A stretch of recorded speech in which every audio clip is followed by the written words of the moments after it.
મારી આશા નિરાશા કરશો નહીં, મારા અવગુણ હૈયામાં ધરશો નહીં, મારા અવગુણ હૈયામાં ધરશો નહીં.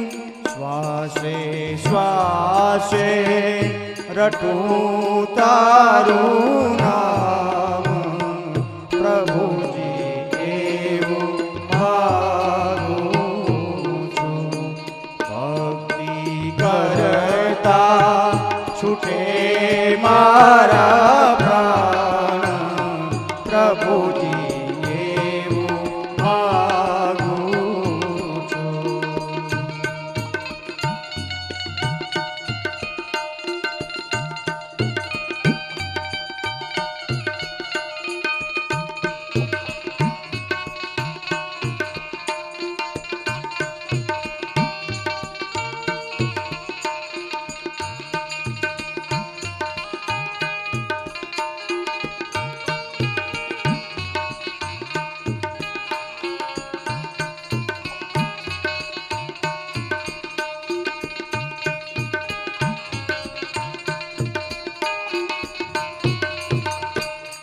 મારા પાપ ને તાપ સમાવી લેજો, મારા પાપ ને તાપ સમાવી લેજો, તારા ભક્તને દાસ બનાવી લેજો, તારા ભક્તને દાસ. જગન્નાથપુરી પધાર્યા છે, પણ ભગવાન જ્યારે જગન્નાથપુરીમાં આવ્યા ત્યારે જગન્નાથપુરીની દુર્દશા પ્રભુએ જોઈ છે. એટલા બધા ત્યાં અસુરો છે અને સર્વે અસુરો પાછા ધર્મના આંચળા નીચે ઢંકાઈને રહ્યા છે. સાધુ, સંન્યાસી, સિદ્ધ, તપસ્વી અને યોગીઓના રૂપમાં રહી અને યાત્રામાં આવતા અનેક નિર્દોષ ભોળા મુમુક્ષ જીવાત્માઓને પાપના માર્ગે પ્રવર્તાવી એમની પાસેથી ધન પડાવી અને પોતાની મનોકામનાઓને પૂર્ણ કરી રહેલા એ હજારો પાપીઓને પ્રભુએ જોયા છે. અનંત અસુરોને પ્રભુએ ત્યાં જોયા. પ્રભુ થોડા દિવસ ત્યાં રોકાયા. સર્વે અસુરોને માહ્યો માહી એકબીજા પ્રત્યે મોહ પમાડી અંદરો અંદર સૌ લડ્યા છે અને અંદરો અંદર લડીને જ એક દિવસે 1000, બીજા દિવસે 2000, 5000 એમ પ્રભુની માયામાં મોહ પામેલા અનેક અસુરો અંદરો અંદર લડીને મૃત્યુ પામ્યા છે. પ્રભુ ત્યાંથી જગન્નાથપુરીથી રામેશ્વર તરફ આગળ ચાલ્યા છે. માર્ગમાં એમણે કોઈકનો દુઃખ ભર્યો રડવાનો અવાજ સાંભળ્યો છે. કોઈનો દુઃખ ભર્યો અવાજ સાંભળી ભગવાનના હૃદયમાં દયા ઉપજી છે. પ્રભુ જ્યાં રસ્તાના કાંઠે જોવા ગયા ત્યાં કોઈક સાધુ બિચારો માંદો હતો અને એની કોઈ સેવા કરનારું હતું નહીં, એટલે દુઃખના માર્યા રડતો હતો.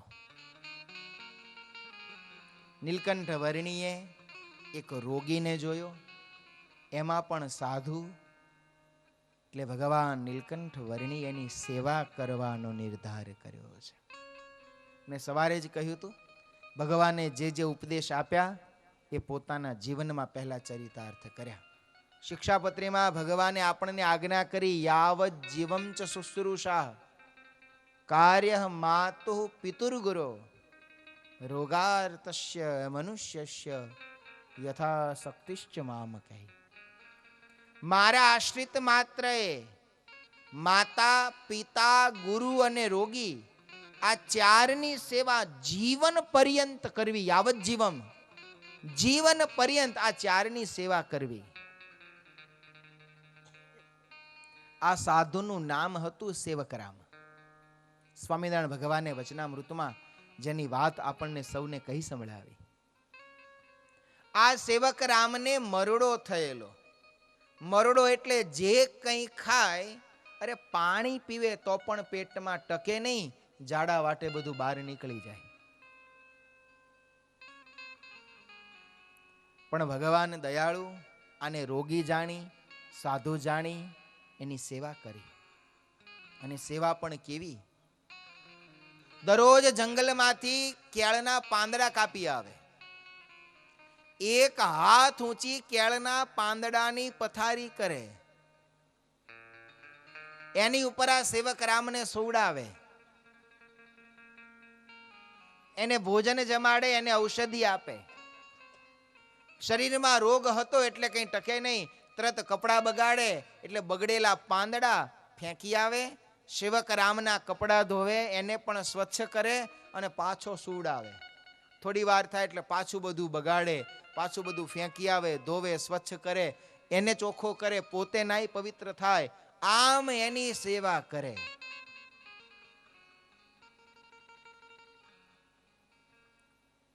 અને ભગવાને જ્યારે આવી સેવા સેવક રામની કરીને, ત્યારે પ્રભુની સેવાના પ્રતાપે આ સેવક રામ ધીમે ધીમે ધીમે સાજા થવા માંડ્યા. અને પછી તો એવા સાજા થયા, ભગવાન કહે શેર ઘીનો શીરો ખાય તોય પચે એવો સેવકરામ હાજો થઈ ગયો. પણ સાજા થયા પછી સેવકરામ પાસે પોતાના સર સામાનનું 1 મણ વજનનું પોટલું હતું. એ નીલકંઠ બ્રહ્મચારી પાસે ઉપડાવ્યું. બ્રહ્મચારી લો ઉપાડો. અને મહારાજ કહીએ સેવકરામ પોતે એક હોના મોરની પોટલી હતી ને પૈસાની, એ એકલી રાખે. મહારાજ કહે અમને ભારમાં રૂમાલ રાખવો એ ગમતો નહીં, પણ આ તેને સાધુ જાણી એના મણ વજનનું પોટલું અમે ઉપાડતા. બપોર થાય, ગામ આવે એટલે સેવકરામ રૂપિયા આપે. લો બ્રહ્મચારી, ગામમાં જઈ ઘી, લોટ અને ગોળ લઈ આવો, સાકર લઈ આવો.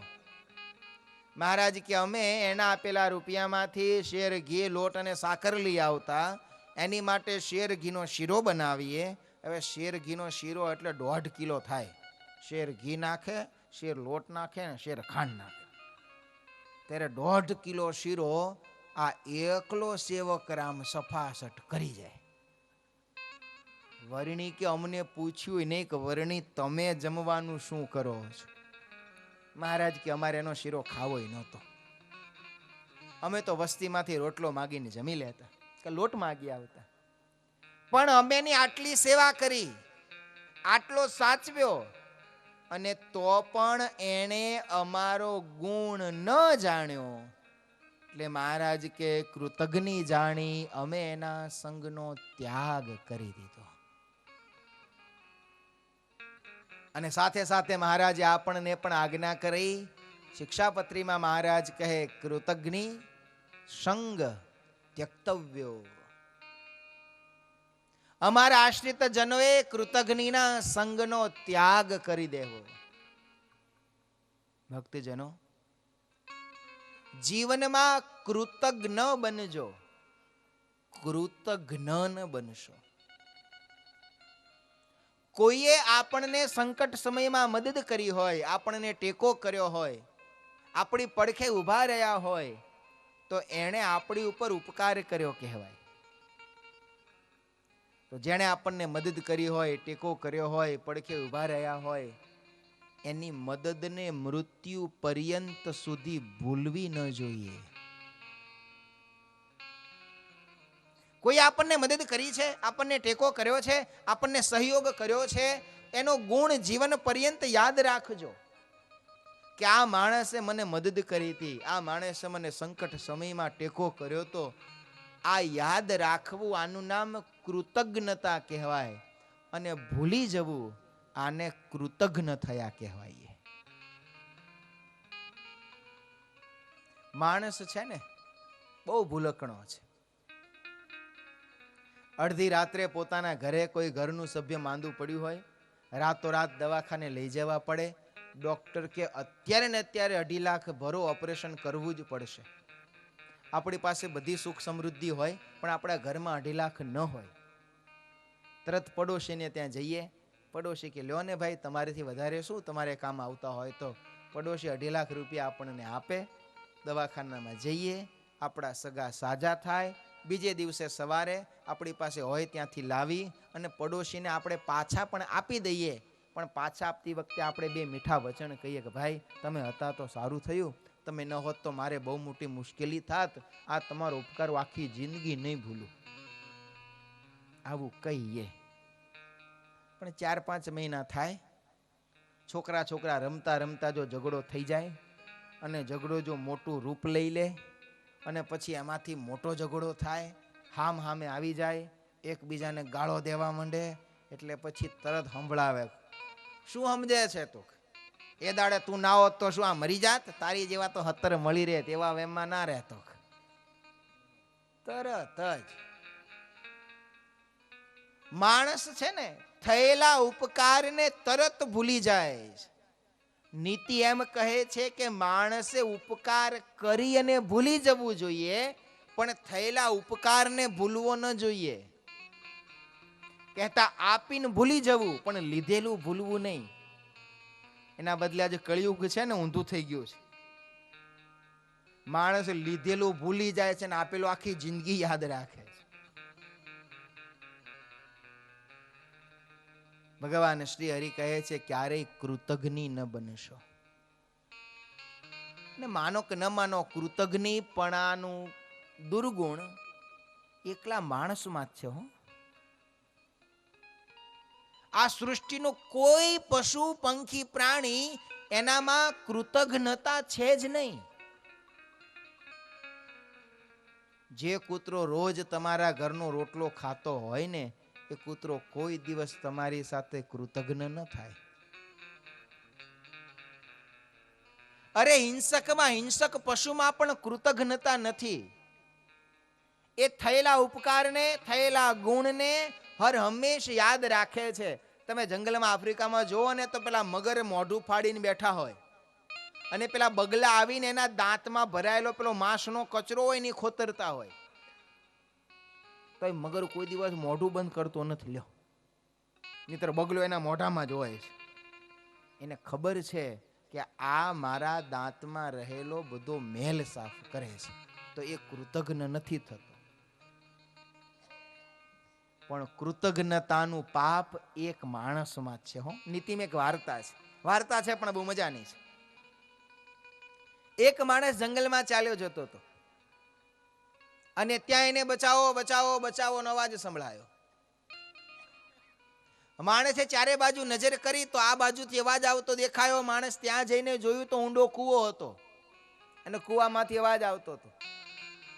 કૂવામાં નજર કરી તો કૂવામાં એક સિંહ, એક વાંદરો, એક સાપ અને એક માણસ, આ 4 પડ્યા હતા. અને ચારેય બૂમો પાડતા હતા, કોઈ અમને બહાર કાઢો, કોઈ અમને બહાર કાઢો. પેલા માણસને દયા આવી અને સૌથી પહેલા ઊંડા કૂવામાંથી વિકરાળ સિંહને બહાર કાઢ્યો. અને સિંહ પગમાં આળ્યોટો, જીભથી માણસના પગ ચાટ્યા, તે મારો જીવ બચાવ્યો, તારો ઉપકાર આખી જિંદગી નહીં ભૂલું. પેલો પર્વત દેખાય છે ને, ત્યાં ગુફામાં હું રહું છું, જીવનમાં ગમે ત્યારે જરૂર પડે મારે ત્યાં આવજો, તમારો ઉપકાર હું જિંદગી ભર યાદ રાખીશ. સિંહ આટલું કહીને ચાલતો થયો, પણ જતા પહેલા માણસને કંઈક, ચાલો હવે તમે જે ગામ જવું હોય ત્યાં નીકળો. કેમ? તો કે આ 3ને કાઢ્યા જેવા નથી. અને તોય બહુ દયા આવે ને તો સાપને કાઢજો, એથી દયા આવે તો વાંદરાને કાઢજો, પણ ઓલા માણાને તો કાઢતા જ નહીં. દયા આવી, પેલાએ સાપને બહાર કાઢ્યો. સર્પે પણ કહ્યું કહો તમે મારો જીવ બચાવ્યો, મારા ઉપર બહુ મોટો ઉપકાર કર્યો, આ તમારો ઉપકાર, આ તમારી દયા હું જીવન પર્યંત ક્યારેય નહીં ભૂલું. હાલો હું મંત્ર આપું છું, જીવનમાં જ્યારે જરૂર પડે આ મારો મંત્ર જપજો, તમે જ્યાં બોલાવશો ત્યાં હું આવી જઈશ.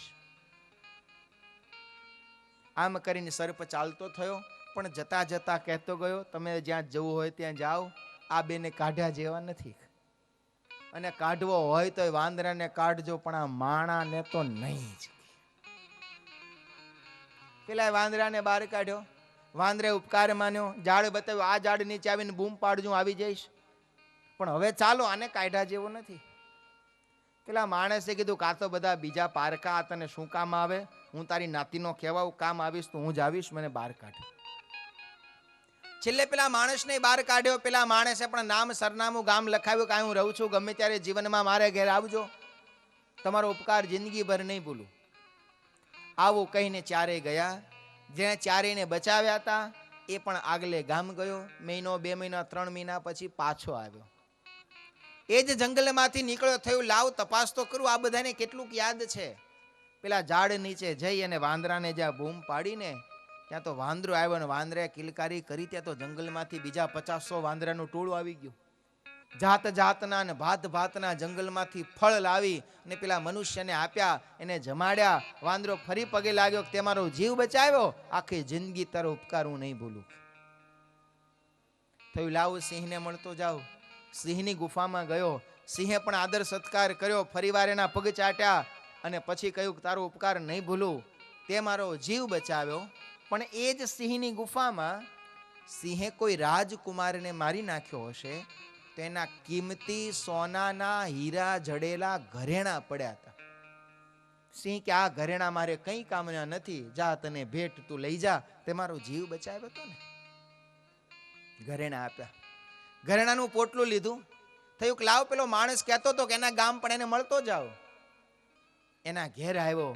પેલા માણસે જો કહો, તો એ જ સત્પુરુષ કે જેણે મારો જીવ બચાવ્યો. પોતાના પત્ની, બાળકો, સગા સંબંધીને ભેગા કર્યા, અરે ભવ્ય સ્વાગત કર્યું, પોતાના ઘરમાં બેસાડ્યા, અને કહ્યું કે આ એ માણસ, હું નહોતો રોજ વાત કરતો કે હું કૂવામાં પડી ગયો હતો, પણ એક માણસ આવીને મારો જીવ બચાવ્યો, આ ભગવાન જેવો માણસ જેણે મારો જીવ બચાવ્યો. ખૂબ આગતા સ્વાગતા કરી. પેલા રજા માંગી કે હવે હું જાઉં. પેલો કે ના, તમે મારો જીવ બચાવ્યો, આમને જવા દઉં, હવે તો રાત મારે ત્યાં રોકાઈને જ જાઓ. ખૂબ આગ્રહ કરી રાત રોક્યા. સુંદર મજાના ભોજન જમાડ્યા. રાત્રે એને સુવા માટે પાથરણા પાથર્યા, પલંગ બિછાવ્યા.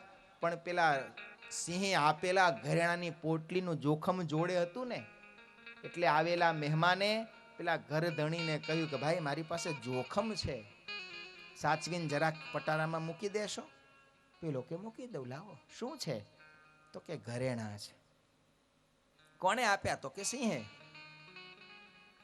પેલો પટારામાં ઘરેણા મૂકવા જાય, પણ માણસનો સ્વભાવ ને પોટલી ખોલીને જોયું, અને જોયું ત્યાં તો સાચા હીરા જડેલા સોનાના ઘરેણા. પણ જોગાનું જોગ એ ઘરેણા એ જ રાજ્યના રાજાના રાજકુમારના હતા. રાજાનો રાજકુમાર જંગલમાં શિકાર કરવા ગયેલો, સિંહે એને મારી નાખ્યો, ક્યાંય મળ્યો નહીં. રાજાએ જાહેરાત કરી હતી કે મારા પુત્રને જીવતો લાવે, અથવા તો મારા પુત્રને મારનારને સાબિતે સહિત જો કોઈ પકડી લાવે તો એને અડધું રાજ્ય ઇનામમાં આપી દઈશ. અને ત્યાં પેલાને લોભ જાગ્યો, અડધું રાજ મળશે. મનમાં વિચાર કરી લીધો. રાત્રે બધા સૂઈ ગયા. આવેલા મહેમાને સૂઈ ગયા. ઘર ધણી ગયો રાજા પાસે. રાજાના રાજમહેલમાં અડધી રાતે જઈને કે મારે રાજા સાહેબને મળવું છે. પેલા દ્વારપાળો કે અત્યારે ન મળાય, તો કે રાજાને કહો કે એમના રાજકુમારનો પત્તો મળ્યો છે. અને ત્યાં તો સૈનિકો અડધી રાતે દોડધામ કરી મૂકી, રાજાને જગાડ્યા. રાજાના રાજમહેલમાં ગયા. બોલ શું છે? ક્યાં છે મારો દીકરો? મહારાજ તમારો પુત્ર નથી મળ્યો, પણ તમારા પુત્રનો હત્યારો મળ્યો છે, જેણે તમારા દીકરાને મારી નાખ્યો. સાબિતી? તો કે મહારાજ સાબિતી સહિત. ક્યાં છે? મારા ઘરમાં મેં હાચવી રાખ્યો છે. સાબિતી શું? તો કે એની પાસે તમારા દીકરાના ઘરેણા છે. અને રાજા ખીજાયો, સૈનિકોની ટુકડી મોકલી. અને આ તો પેલા ઘરમાં જઈને પાછો હોઈ ગયો કપટ કરીને. સૈનિકો આવ્યા, ઘરને ઘેરી લીધું. પેલા મહેમાનને જગાડીને ઊભો કર્યો. ઘરેણાની પોટલી ઘરમાંથી લાવ્યા. આમ ઘરેણા તારા છે? પેલો કે હા. હા પાડીને તરત પકડીને લઈ ગયા જેલમાં. રાજાએ રાત્રે કીધું આને સવારે સૂળીએ ચડાવી દો, ફાંસીની સજા, મોતની સજા. પેલો કે મહારાજ મારી વાત તો સાંભળો, હું તમારા કુંવરને ઓળખતોય નથી, મેં માર્યોય નથી, પણ હવે કોણ સાંભળે? રાત્રે જેલમાં પડ્યો પડ્યો દુખી થાય છે, કરવું શું? પણ ત્યાં પેલા સર્પે આપેલો મંત્ર યાદ આવ્યો. સર્પને યાદ કર્યો. સર્પ ત્યાં પ્રગટ થયો. બધી વાત કરી, હું નિર્દોષ છું, પણ રાજાએ મને આવી રીતે પકડ્યો છે, હવે મારો જીવ કેવી રીતે બચે? સર્પ કે એક ઉપાય કરો, હું જઈને રાણીને કરડું. ગમે એટલા વૈદ આવશે, ઝેર નહીં ઉતરે. તમે રાજાને કહેજો કે મને ઝેર ઉતારતા આવડે છે. તમે જ્યારે ખંડમાં આવશો, હું પાછો આવીને ઝેર પાછું ચૂસી લઈશ. રાજા રાજી થશે, તમારો જીવ બચી જશે. સર્પે જઈ રાણીને દંશ માર્યો. હાહાકાર થયો. કેટલાય વૈદ હકીમ આવ્યા, ઝેર ઉતર્યું નહીં. આણે કીધું કે મહારાજ, મને ઝેર ઉતારતા આવડે છે. પોતાના દીકરાનો હત્યારો હતો, પણ રાણીનો જીવ અત્યારે એના હાથમાં હતો, લઈ ગયા. સર્પે આવીને ઝેર ચૂસી લીધું. રાણી જીવતા થયા. રાજા રાજી થયો અને કહ્યું કે તે મારા રાણીનો જીવ બચાવ્યો છે, માટે તારા જીવન દાન વિના જે માગવું હોય એ માગ. પેલો કે મહારાજ, મારે બીજું કાંઈ નથી માગવું, 5 મિનિટ મારે વાત કરવી છે, તમે સાંભળો. રાજા કે બોલો. અને પછી આખી કથા કઈ સંભળાવી.